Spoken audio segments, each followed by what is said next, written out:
ওয়াকফ আইন বাতিল না হলে সুপ্রিম কোর্টের দ্বারস্থ হবে গোটা মুসলিম সমাজ।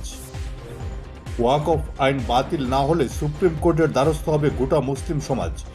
গতকাল এক সাংবাদিক সম্মেলনে সরকারকে এমন কড়া বার্তা দিলেন বিশিষ্ট ইসলামিক চিন্তাবিদ তথা পিস মিশনের চেয়ারম্যান আহমেদ শহীদ গোবিন্দপুরী।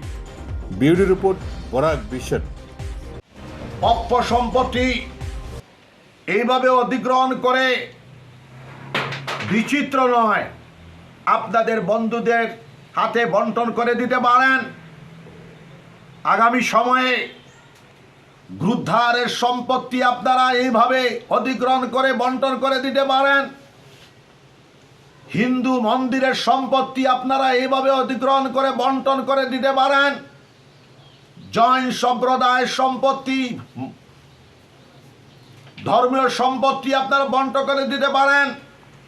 বুদ্ধ ধর্মের মঠ, হিন্দু ধর্মের মন্দির, মঠের সম্পত্তি আপনারা এইভাবে অধিগ্রহণ করে বন্টন করে দিতে পারেন। বিচিত্র নয়।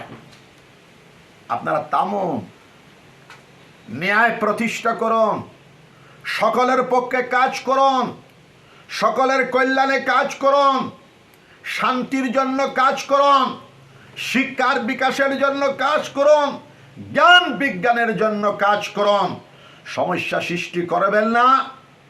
গণতন্ত্রপন্থী মানুষ, শান্তিশীল মানুষ, আমরা ঐক্য, সংহতি, ভ্রাতৃত্ববোধ, প্রেম, ভালোবাসা, একে অন্যের সাহায্যকারী হিসাবে আমাদের দেশ ভারতবর্ষে আমরা সকল সম্প্রদায়, হিন্দু, মুসলমান, খ্রিস্টান, বুদ্ধ, পাই, ট্রাইবাল, আমরা বসবাস করতে চাই।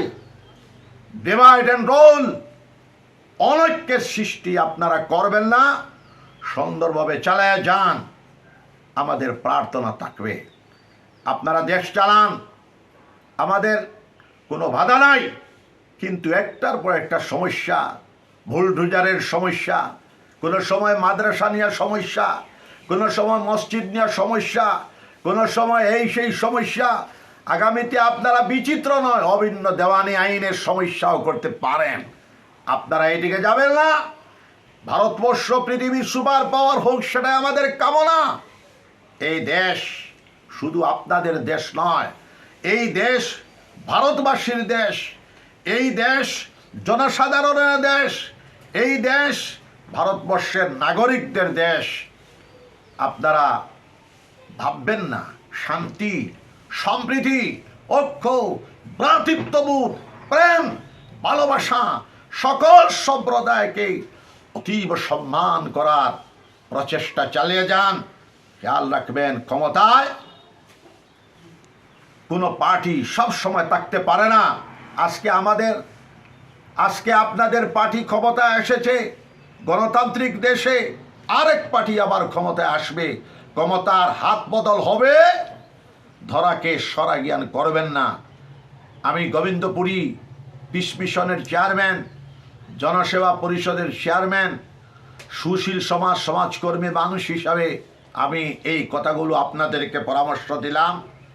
এই বলে আমার বক্তব্য আমি এখানে